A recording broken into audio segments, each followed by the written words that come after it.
Bovi ELC is a Nigerian actor, stand-up comedian, and writer. He's actively practiced these three crafts professionally since 2007. His body of works include sitcoms like Extended Family, The Bovi ELC Show, Back to School, Banana Republic, as well as Visa on Arrival. He has also written and starred in feature films, My Village People, It's Her Day, and the yet-to-be-released Life and Death.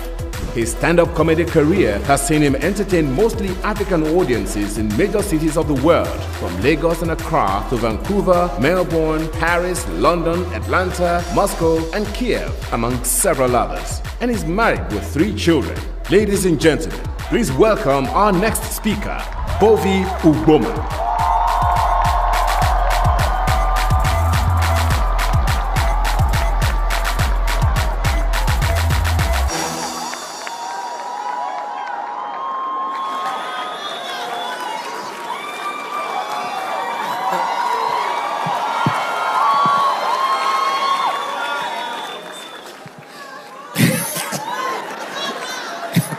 Please sit down. How far now? Hey. Voila.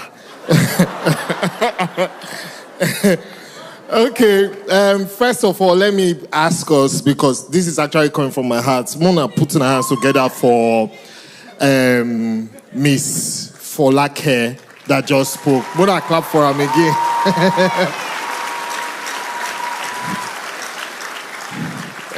There are certain areas of her story that are quite similar with mine, right? So you touched me in ways that have not been touched in a long time.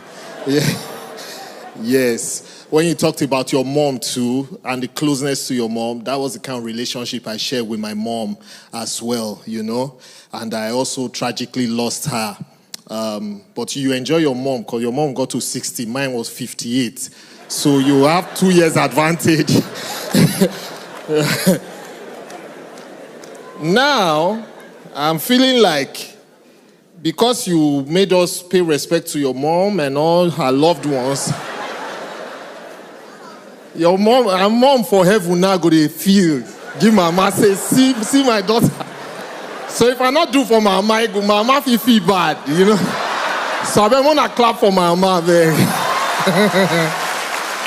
Thank you. Thank you.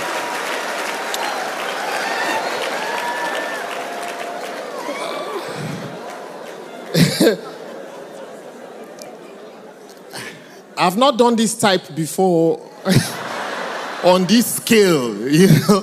I'm used to just performing, right? But I have a few, but this size, so people should manage me.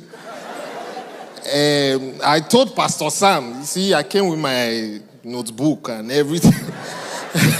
Pastor Sam said, don't worry. Yeah, is it not me? That anything I forget, I should just crack joke. In my mind, I say, Pastor Sam, no, the kind jokes what he crack. May God not go strike me, yeah. So, I'll behave. And in case I'm loose guarding, once soon I just shout, hey. I will stop, okay? All right. Mind shift. Mind shift.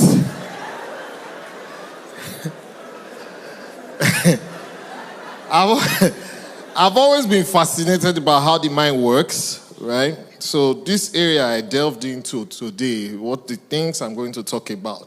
I'm very happy I chose this area because I wanted to talk about us as individuals and what we're capable of. But luckily for us, Miss Folake spoke in that regard, right? So I'm going to tell us some stories. Let me start with some stories. Because like I said, I've been fascinated about how the mind works. And the more I delved into this topic, the more I realized that 45 minutes cannot deal with the topic. 1 whole day cannot deal with the topic. 1 year cannot deal with the topic. You know why? The mind is designed to just be thinking and shifting. We cannot exhaust this topic as a matter of fact. But you see, like I said, from a very young age, I've been fascinated about the mind and how it works. When I was 17, story number one. When I was 17 years, my mom took me to a revival service. It was the third year in a row we were going for that service. After the service, I told my mom that there's a prayer they prayed that I'm never going to pray again. She said, which prayer is that? I said, they say we should pray to break the chain of generational curses. She said, I said, yes. I prayed it when I was 15, prayed it when I was 16. This year now I'm 17, I'm praying it again. She said, why? Why will I not pray it again? I said, because, except say God not a year. I don't see why I should repeat the prayer after 3 years. Break the chain of generational curses. Is it that when we don't pray, break them for night, devil go carry welder, come weld the chain, join again. So I told her, no more. I'm not praying it again. I just turned 44. I haven't prayed it since I was 17 again. Because I believed completely, and shifted from that thought process. When I moved to Lagos, sometime around 2004, I just did with my uncle, the Jaye. So my mom came to visit. Then we were driving past Kudirat Abiola Way, and she saw Daystar Christian Center. She said, which kind of church is this? Which kind of name is Daystar? This church, they will just be playing in the church. You will know it's play and groove that is in their mind. So, in my mind, I just registered, say, church, the way that they play, we go. I say, they go that church. Because my mom was a staunch Anglican, staunch one. So, that's how I go to the church to go play. Attended a few programs. But before I started loving what I was seeing. So the next... okay, clap. So the next time I visited, my mom visited Lagos, I told her that, that church that they play, that's where I'm playing now. She was like, serious? I said, yes, you will love it. Just come. She came. We sat here, me and her, front row. After the service, she was squeezing her face. I said, what's the problem? She said, what kind of short service is that? It's very short. And there's no cross in the church anywhere. I said, hey, but Jesus, not did the cross again now. I'll be mommy. She was like, I beg, it's too short. And they did not pray. They didn't pray. They didn't kabash for long. I said, mommy, actually, that you see the senior pastor, you say, yes. I say, the wife, she didn't come up today, but now she did usually kabash on a normal, She was like, I said, yes. So what did I do? After every service, then we used to line up to buy the CDs. Right? So I will buy them and send to my mom. And gradually, one day she just came. She was like, I hope you are still going to that church. I hope you are there. I said, yes.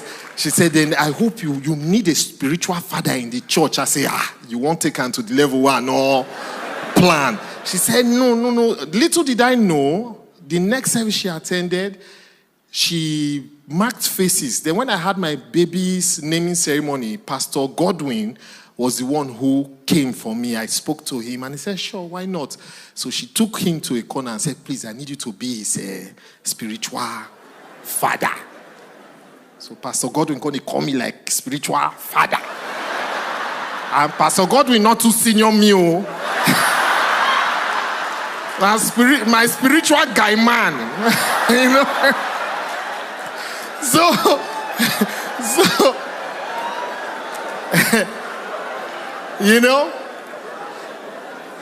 Now, let me rewind a bit.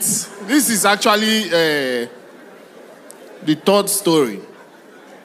When I was going to get married to my wife was Catholic, family is Catholic. They told me, I went with my brother, they told us that, listen, she's Catholic, you will never take her away from Catholic. We said, okay. Then I said, why did we rush to answer like that? Are you sure? We said, no, we mean it. My brother said, Shebi is God they worship there.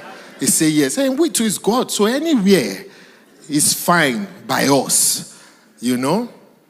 So we got married in the Catholic church and everything. The first Christmas together, my wife said we must go to Catholic church for that Christmas service. I said, no problem. But after that, you need to come to my own church to come and see for yourself. She's like, no, it's Pentecostal church, all their things, it's too dramatic, everything. She went for one. When the pastor was coming up, the church was hailing. I say, fine. I say, you see this guy in this church, he not like hailing. I say, even when he wants to come up, they deceive us that now bow your head so that the word of God will enter. He go can't dodge the entire stage. You they see and they literally they dodge that.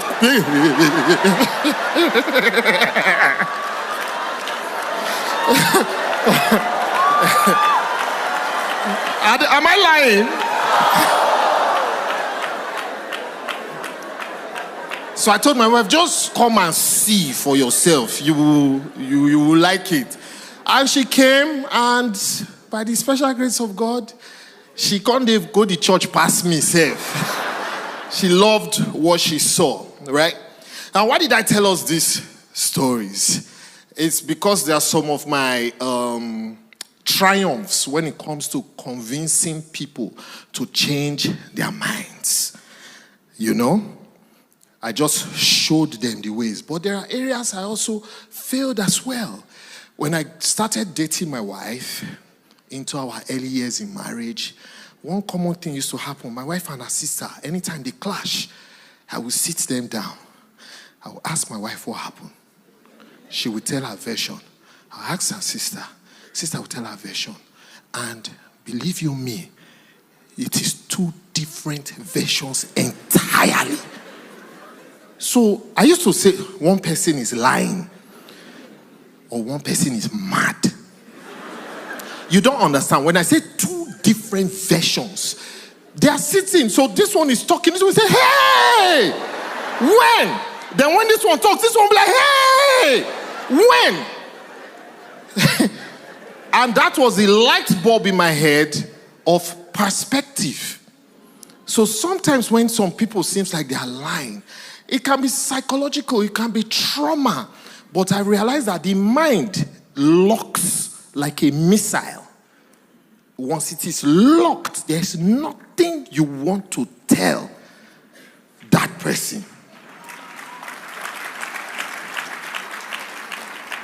You know, the mind is tender, it can grab information, but when it chooses what it wants, it locks.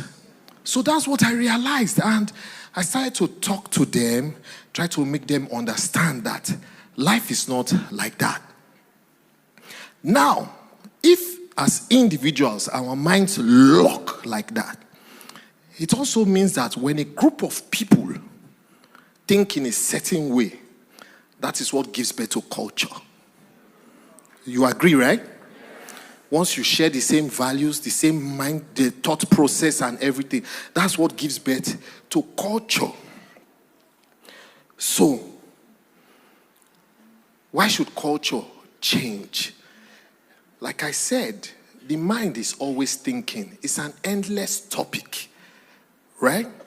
As human beings, you will realize that from the day you were born till now, there are things you have done differently as an individual. Even though it's the same in some process, some things you just change because you get bored. Man was created to create. Man was created to move. Man was created to change. So when we say to break certain cultural barriers, it's very necessary because nothing stays the same forever. Nothing. And there are certain things that if we don't change them for the better, they will change for the worse. Because nothing stays the same. In fact, I have searched my brain to find out that since I was younger, now I'm getting old, what has stayed the same? The only thing I know is St. Louis sugar. Am I lying? The packet, the size, the color, the logo, everything about it is the same. Apart from that, every other thing changes. So there are certain cultural practices that are bad. Over time, they have changed. You know, time was when in certain places, they used to kill twins. Once you're born like this, now two, pia, pia. Right? Before I continue, you will agree with me that Nigeria is such a plural nation. We have maybe over 250 different cultures because we have different languages. You agree, right? So there are certain cultural values I share that many of you here don't share or practice or agree with. So yes, there used to be killing of twins. It changed. In certain cultures, if a husband dies, the widow is locked in a room with the corpse, her hair shaved, the water they use in bathing that dead body, she's made to drink it. You didn't know? These are some cultural practices in certain places. All those things over time have changed. That's the good news. Should I tell you the bad news? Many of those things that have changed have reinvented themselves and still exist. Mary Slessor is credited with stopping the killing of twins 138 years ago. That's 1885. It was in 19th century, not even the 20th century. You understand? We're in the 21st century. 1885, 138 years ago. Barbaric act, killing of twins. The moment they are born, they kill them. In 2023, this year, as recent as last month, people have been killed because they were accused of vanishing people's private parts.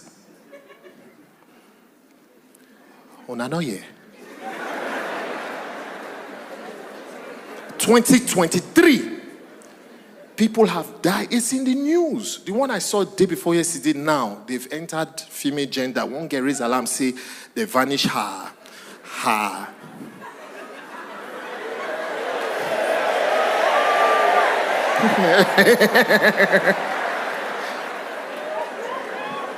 Are you seeing the kind of things people are thinking about? We live in a country where if they shout at somebody, thief, thief, thief, ordinary, normal citizens will gather that person, and if he's not lucky, they will beat him to death, and they will go home and sleep. Are you seeing the kind of thought process? So some of these things have come back. So I started to think, what could be responsible for some of these practices? Number one, lack of information. Information is knowledge. Lack of information, lack of knowledge. I was sitting here one day when Pastor Sam preached and said that many centuries ago, when the early man tried to cross the river in some places and he drowned, they built a bridge. In some other parts of the world, when they tried to cross the river and they drowned, they started to worship the river. You remember, say you talk that in Abi?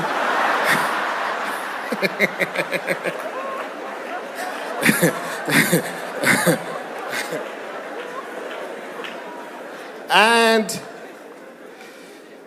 where I come from, there are communities that forbid the eating of snail. But I eat snail, right? And one day my friend just, when I told him that, do you know, I have people who forbid eating this thing. It's forbidden in our place. He said it's not surprised. I'm like, where did that come from? He said somebody probably had an allergic reaction maybe 200 years ago. And that fear, lack of knowledge, they just said, you know what? We forbid it. You know? Number two, that is most likely responsible for these type of things is poverty. Yeah. Unfortunately, poverty plays a major role. Because a woman dies and loses virtually everything. Because they will say, according to their culture, and the man's brothers have to play a role. Then they'll start taking the property. And she has children. She needs to shave her hair. She needs to do this, do that. You know?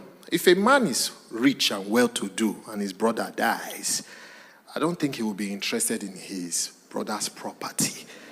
You know?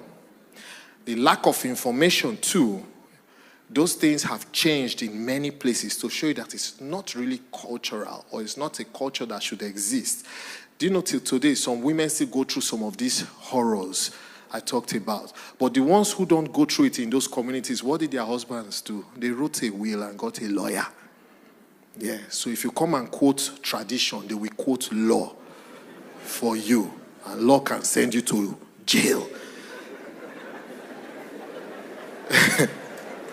So it's simple, lack of information, but the presence of information, the presence of that knowledge helps to refine some of these cultural beliefs, these cultural practices and all. And then poverty has a major role to play. Do you know that before, in most cultures, bride price is a symbolical thing that you drop, 10 kobo, 20 naira. But now it's very commercial. It's poverty. In some communities, if you are a master's degree holder, they have your prize. If you are a PhD holder or professor, hey, you go pay, tire. Those things, you know, these are cultures that it's poverty. That's the truth. Now, should we be custodians of our culture? Yes, but we should be for the ones that are beneficial to the people, that is making us a better people.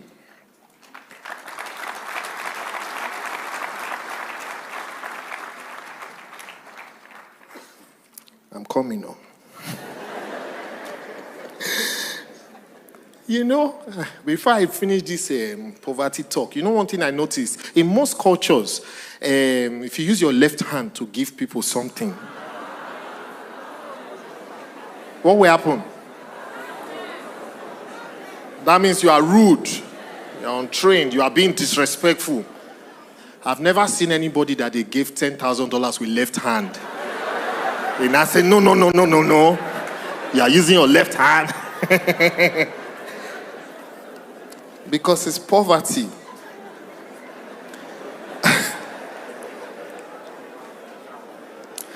But does it mean that if we get rid of poverty, some of these crazy practices will go away? Not exactly. I gave extreme examples, right? And I also stated clearly that we are all from different places. In this hall, there are at least 20 different tribes present here, if we take this statistic. And these tribes have their different cultures, some similar, some varying, right? But what do you think we share, irrespective of our different cultures? What is that culture that you think we share? There may be more, some positive, some negative. I've been thinking really, really deep, and I realized that if there's one thing we share, all of us, it is clandestine. It does not meet the ordinary eye. It is there, but it's just evasive. It's hidden in plain sight. It is the culture of shame.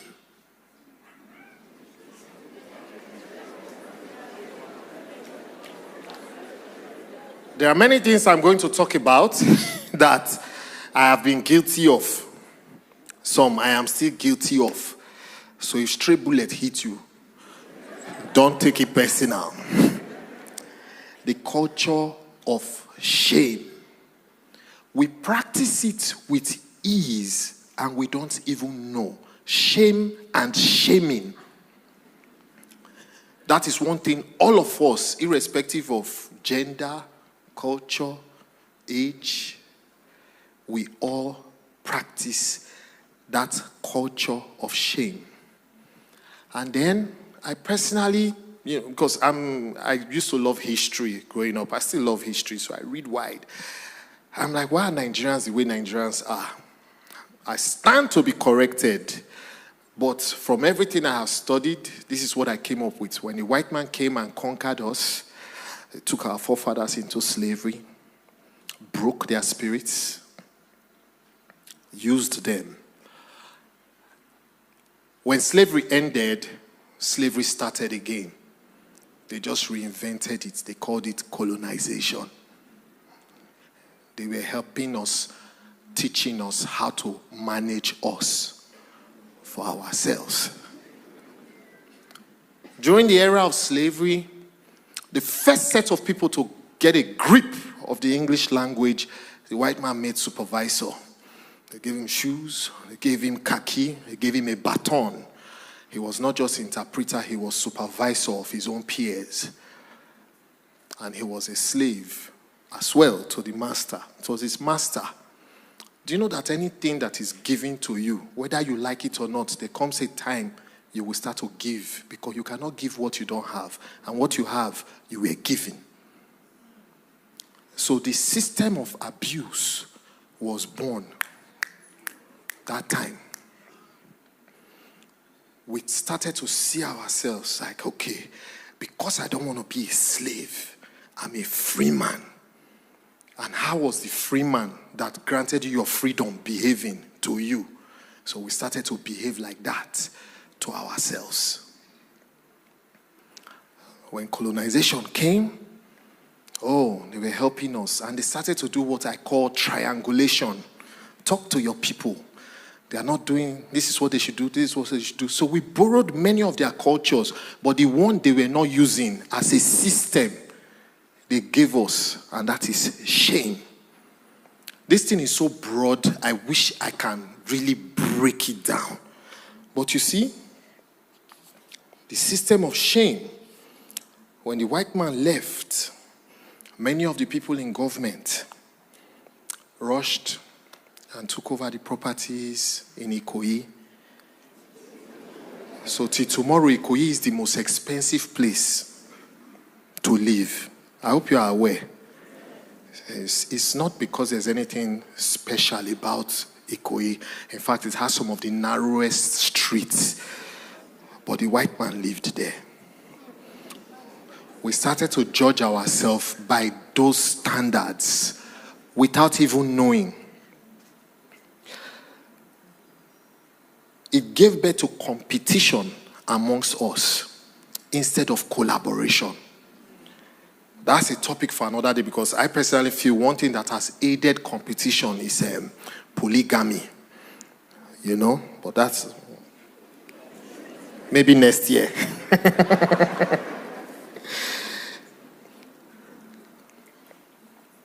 When you tell your child or your friends about the position they carry in class, you are indirectly breeding shame, because only first mattered to us.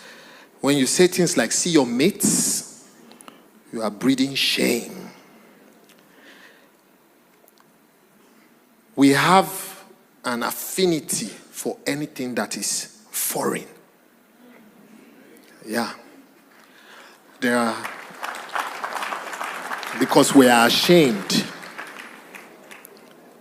There was a shirt I wore one day. One of my rich friends saw it. Man, this is your shirt. We'll be the dance somewhere. I said, man, this your shirt? I said, yeah. It's like, man, where did you get this? I said, now my tailor for Nigeria. He was like, oh, okay. Because it was not foreign. But when he saw it, he saw the quality first too. But the moment I said, here, now this one I'm guilty of. There are places I've taken my proposals to for things I want to do. The difference was that I just look for one white girl, follow body. When I go with Una, they distress us. But just add a white girl to the team, they pay attention to you. Last month, my friend said he's opening a club somewhere in Delta State. He wants to do the furnishing. I said, I have people who do great jobs here. He said, I want Lebanese. I said, are you aware that these Lebanese are like us Nigerians? And the wayo you are trying to avoid, the Lebanese, they do them. The ones that do the good job, the Lebanese have their own versions of the people who do a good job. It's not about the skin color or the nationality. It's about the quality of work. And I introduced him to about 3 different Nigerians to find what he wanted. He was like, well, nice. But you know any Lebanese? Where you introduced to me. You understand? One other area where we practice shame without knowing is, these days they say there is age shaming. Say young people, they age shame people. It's because we, the old people, caused it. There's a phrase we always use when an argument gets heated up. I'm not your mate. You understand? It's born out of shame. Why do you want to bully somebody into respecting you or understanding you? It is that shame that has made every godfather quarrel with his godson/governor in Nigeria. No, not be wicked starter more. I'm not saying not be him and Fubara starter. It's done. They happen. They come from the days of Adedibu. Shame has made us crave power, and it has made us mistake power as an asset you can own. Now, still here at Sidan, where Pastor Sam talk within. You light my head one day. Say, power is a stage. You will come, you will climb it. When you finish, you will go.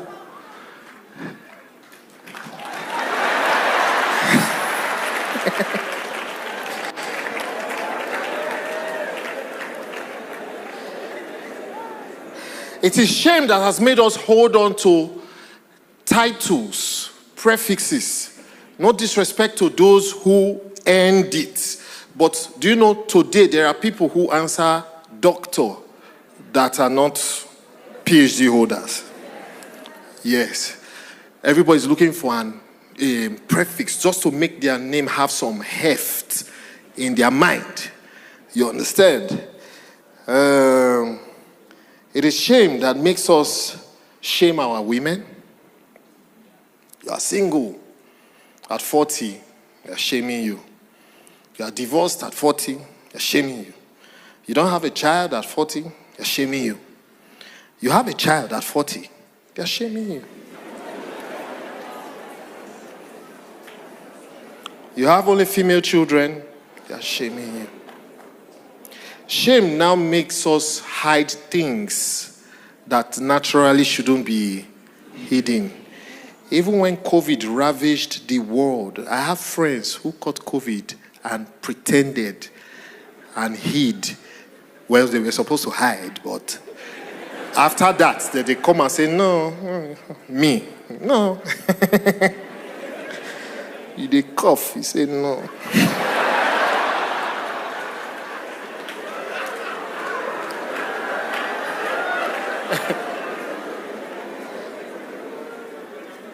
Like I said, the topic is actually very broad. I can go on and on. But my point is, some of the things we do out of, power to show that we have arrived is born out of shame. I'm in the entertainment business, and I can tell you, the things we see there are very, very crazy, When we do our shows, we have people who call and say, yes, I want to buy a table at your show. All right, sir. I want my table to be in front too. Okay, sir. And I also want it to be in the middle of the front. This is not the stage, oh. This is audience member. Are you understanding? You think that is pride? No. Do you realize if we get rid of our shame, the things that bother us will not even bother us anymore? Because if you know yourself, you know yourself. You understand? There was a club in VI. When the club don't full, the first place to fill up is the VIP session, and it's upstairs. So people will come and say, I have money. I want the VIP. They'll be like, sir, the VIP is full. It was happening in several clubs. So this particular club, do you know what happened? Some boys come say, VIP don't full, Abi. Let's stay down. So they stayed down. Open fire. Started buying drinks. Before you know, downstairs now became VIP. Nobody they want go. Because they know they see them there, where they open fire. Down. That's it. Do you know, the 2 years I have done my show by myself, because previously it's promoters who used to do my show. Last year and this year, you will not believe it that VIP tickets, this is not table now, VIP ticket, 30K, sells out before regular 5K. So I used to scream at my team, audience first. They'll be like, hey, let's add chairs in the back. I said, I want people who bought VIP, when they look at how good regular sitting is, they realize it's pretty much the same thing. So like here, we do big screen, here, big screen. Any corner where you did, my image, they enter you, as if I'm performing in front of you. Standard. So I even had friends who be like, man, Bovi, reduce price of table. I say, forget table. Buy VIP or regular. No, for what? They kicked against it because of the mindset. We compete against each other. We are power drunk, but the catalyst is shame.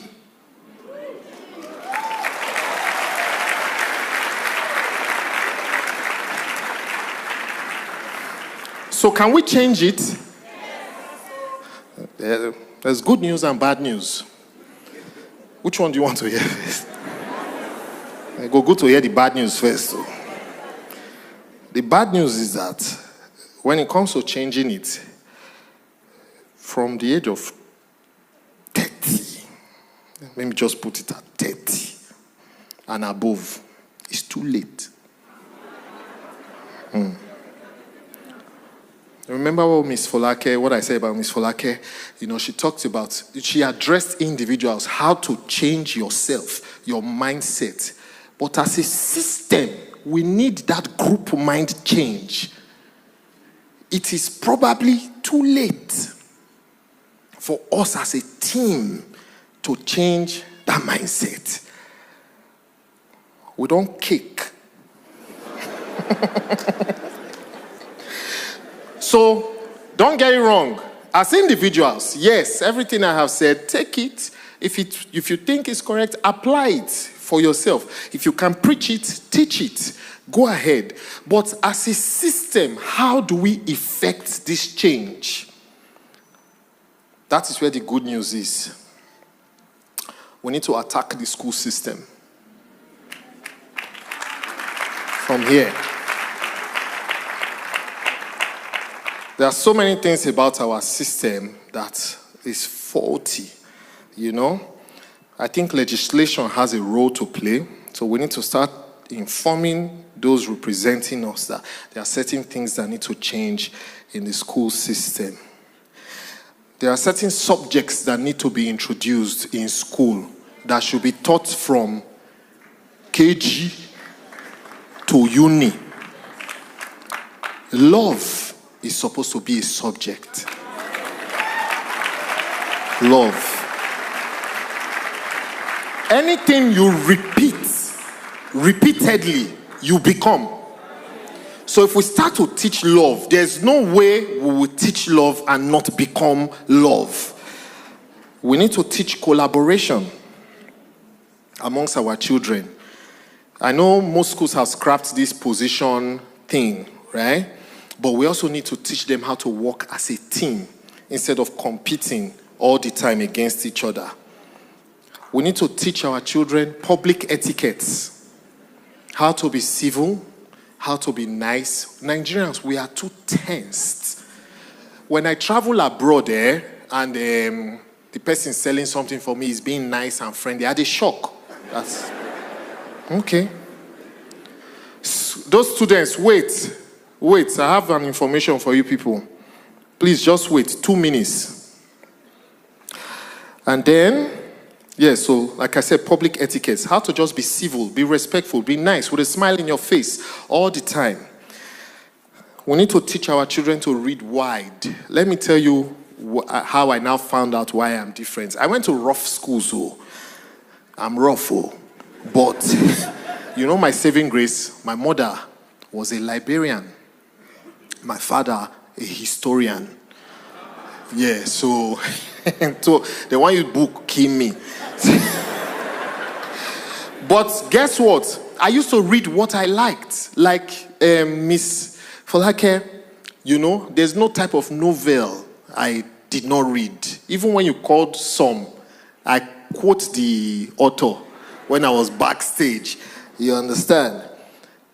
Then I used to read a lot of newspapers. Because internet's not did that time. And I used to start reading the newspaper from the back page. Then after that, I'll go to the arts page. I discovered my interest. So before I entered uni, I already knew what I wanted to become in life. I did not struggle, to figure myself out because I discovered. So we should encourage our children to read wide and read with, we need to program, structure it because the internet is crazy. It is information barrage. It will hit. So we need to channel it for them. Then, when you leave these small ones and enter secondary school, there's a practice that promotes shame in a very loud way, and we have been looking at it for years in broad daylight. And that is empowering students to discipline students.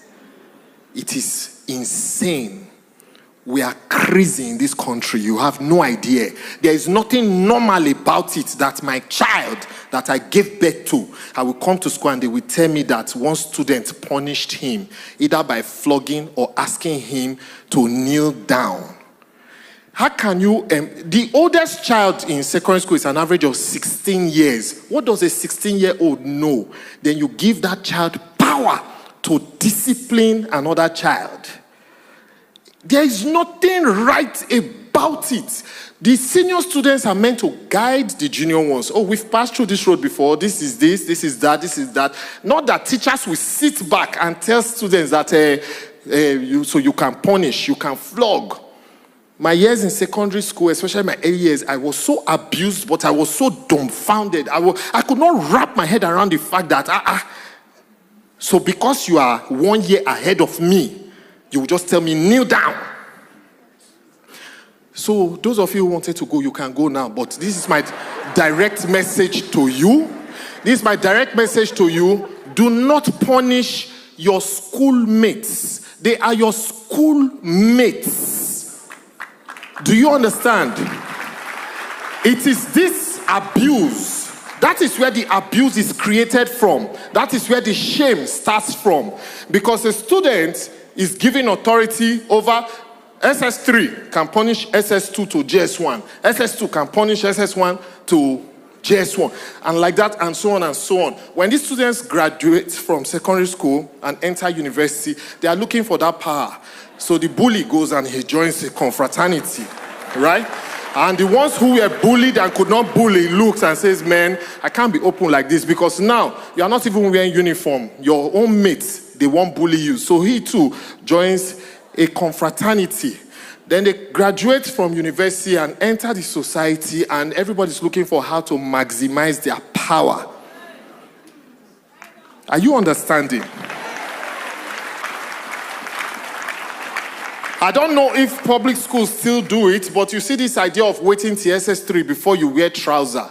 Because in our time, it was a thing of bragging that a senior student, you're on trouser. Fabric. SS2, they not born you well. That you are in SS2 or any other lower class, then you wear trouser. This is part of the problems. You get what I'm saying? So yes, it should be abolished completely. Students punishing students, that is. You know, students punishing students. Finally, I've brought light to this thing. I will round up with this. I've brought light to it, the criticisms and all. It's good to criticize the system. If you follow my shows, you realize what I'm doing is I'm basically shining the spotlight of what is happening in everyday life. You know, lampooning the system. But you see visa on arrival. Now that one shocked me past. You know why? When I made visa on arrival, I wrote it, I thought about it. I said, you know what, let's give this thing life. So, you know, Accelerate TV was like, yeah, you create this show for us. I said, sure, why not? I created a show for them. I was thinking it will now make those in civil service feel bad. That, is this how we do?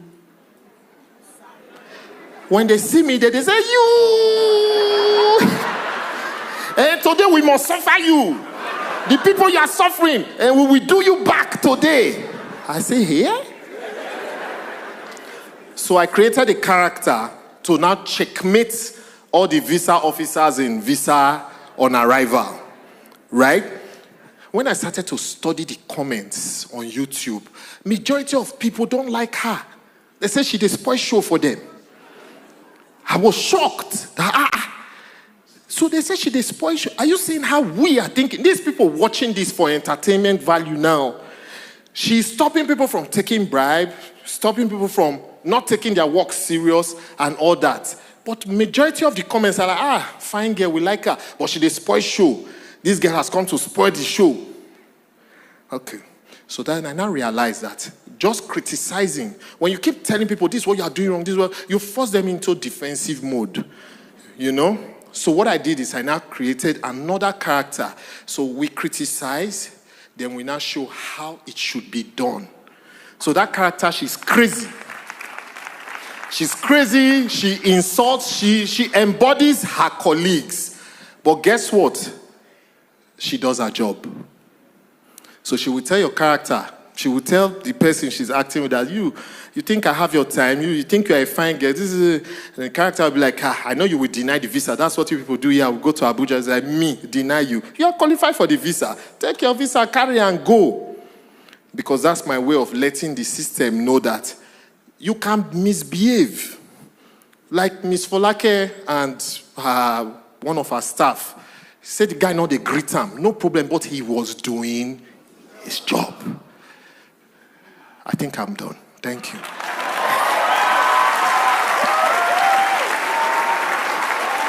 Thank you.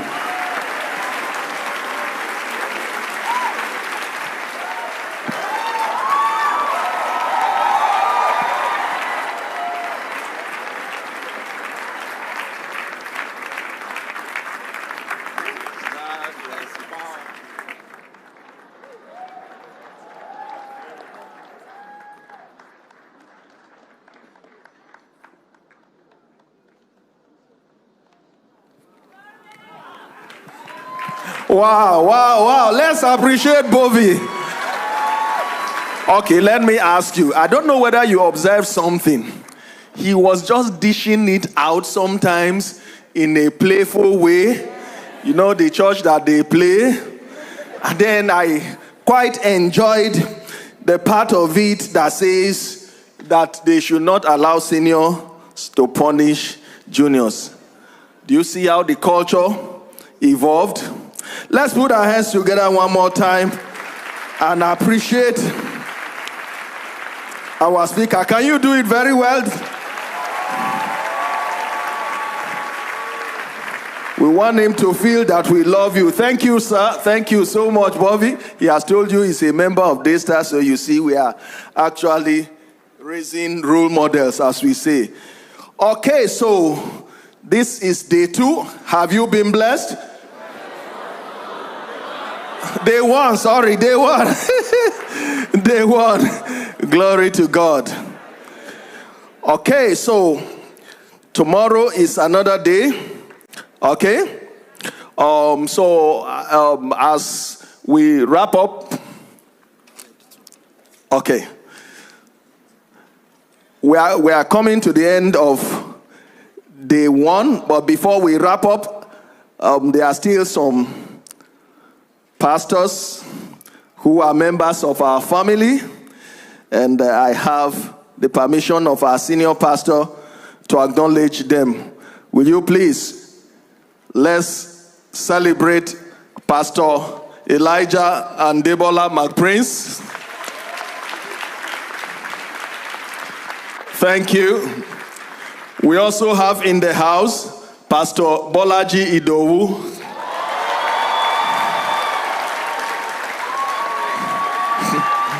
Thank you, sir, for coming. Okay, so we are coming to the end of today. Tomorrow we'll be here again at what time? 9 a.m. But please, there are props all around. You can take pictures. And please ensure to post it so that you get so many other people to participate in the ELC and to know what God is doing in this place. And please, also our convenience are behind this auditorium. We still have our food court. We trust God that you've been blessed and that you will come again tomorrow. Will you rise up on your feet as we close this afternoon? Can you say to your neighbor, go and do what you have been taught? It is time for a mind shift, and it is time to break cultural barriers. Father, as we go, let your presence go with us in Jesus' mighty name. God bless you and see you tomorrow.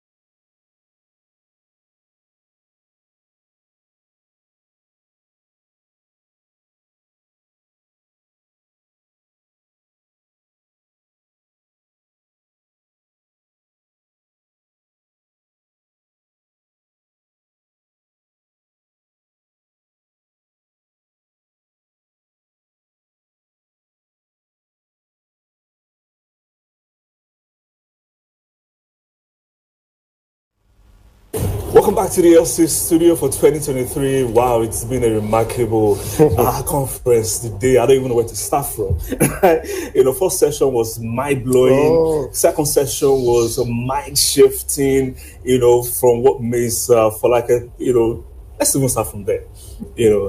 She said so many things. At some point I was like, okay, where do I start from? Like, what do I need to write again? Like every line was a hit back to back, like was a punchline. And I like the fact that she talked about identity first. Yes. Self-awareness. You need to find yourself first. That's where it starts from.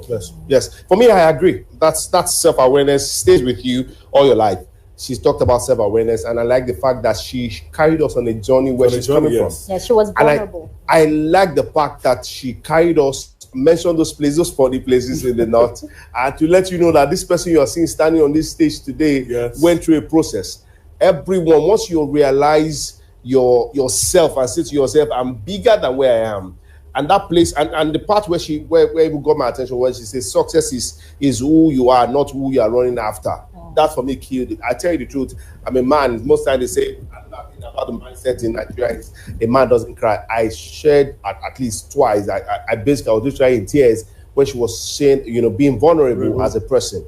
I am blessed to be here today. I am, like I said to you when we started, I also want to partake and learn. I don't want to present. I also want to begin to put the things that I'm learning into act, and it's starting already. I'm excited.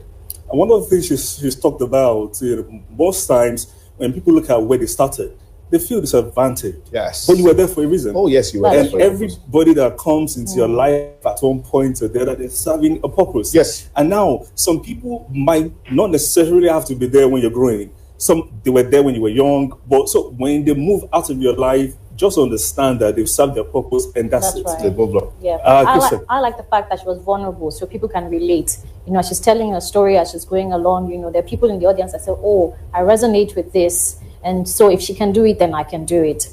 Absolutely, absolutely. Do we want to check some comments? Well, there are no comments here. If people are just yes. Let's go to the session, Bovi. Bovi! that was therapeutic.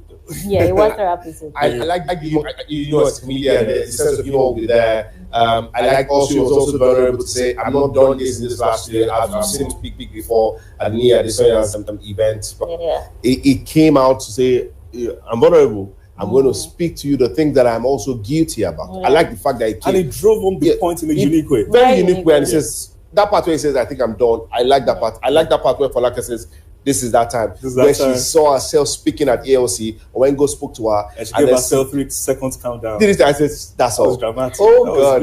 I hope that the Ministry of Education, you know, will watch this and see the recommendations that Bovi gave. You know, let's change the curriculum and catch the young ones early so that we can have a better future, a better nation that we aspire to have or desire to have. I agree on the part where Bovi says a student shouldn't be. I was a social prefect. I was social prefect in primary 5. I was scolding a guy that in primary 5, and I was scolding a guy that was in primary 2. After school, the elder brother came for me. Since then, I stopped bullying. I stopped, you know, because they've given you power to say, you know, discipline. It came late, so the guy came late, and I basically told him to kneel down. Most especially in some schools, you know, they start selecting prefects in SS2. In SS2, so like you're the incoming senior prefect, and you can't, you know, like you've been waiting for it. Yes. You wait for it because you've been molested. You've been. No, I want to say molested. you've been you know, sort of bullied. So you're saying, you know what? I'm waiting for my time. And it goes on like that. Yes. And that part where you made that say when you've been bullied throughout secondary school, and you're not getting to university, and you're saying you're seeking for more power because you've been given, you've tested power. And guess what? Can I say to you that even secondary schools now, they don't even wait till university. They don't wait there. In secondary school. Yeah. So something has been built in you. So finding a way to express it. Yes. And when it comes to expression, you want to keep expressing things on a larger scale. Yeah. So you get to our institution, feel like, okay, I need to do this. I need to belong. You from one group to another, just to empower yourself and make yourself bigger than life. Yeah, he also talked about teaching public etiquette. I think that is very important. Especially love as well. Yeah, love, public etiquette. Imagine what Nigeria will be in 5 years, 10 years time. It would be nice. Let's start them young and prepare them for the future. Interesting. Day one has been interesting so far. Absolutely, absolutely. Share your experience with us across our social media platforms. Let us know what your experience has been like at ELC. Personally, we've been blessed. We enjoyed this the conference. It's mind shifting. And another recommendation is this: there are so many things probably that you missed. You might need to go back. Not might. All of us need to go back. We have to go back and watch this. We need to go back.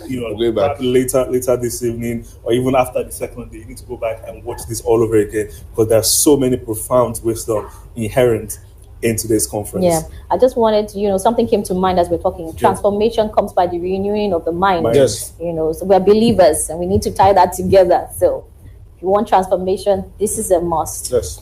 Right. All right. Closing with the words of Bovi: get rid of shame, teach love. Teach collaboration, teach public etiquette, and also teach the children to read wide. Yes, to read wide. Yes. And another thing that Ms. Falaka said was learn how to hear from God. Yeah. And when God talks to you, listen. Because if you don't listen, how do you expect him to keep talking? Yes. Oh God. I also remember that. We're so overwhelmed with what we're going through that we just ignore that God is talking or the circumstances. So we need to pay attention, listen more. And she taught us another thing about how to undo grief. You know, the part where she couldn't call her mother any longer. And since after you look for every other person to share the story with, who with you? God is a constant key in your life. So it's okay to have your parents with you, but also know the place that you have an Heavenly Father that you can talk to at any time at that toilet or any part of the world. You can just speak to him and say, you don't have, your parents don't have to die. Like she said, you don't have to stop talking to your parents, but you have a Heavenly Father. I'm blessed today. Yes, it's been a fascinating day 1. ELC continues tomorrow, day 2, and of course we have more speakers. Dr. Ellen Paul will be speaking tomorrow. And Chris Ugo. Yes, all the way. I'm looking forward to that, and I'm sure you're looking forward to it too. All right, thanks everybody who's been a part of this. Thanks to the production team, because it's a village. It takes a village to put this together. Forget the fact that it's just 3 people. So thanks to our producers, thanks to our directors, thanks to all the cameramen and everybody our correspondents. Yes. I'm Miss Liz. Christiani. I'm Sako.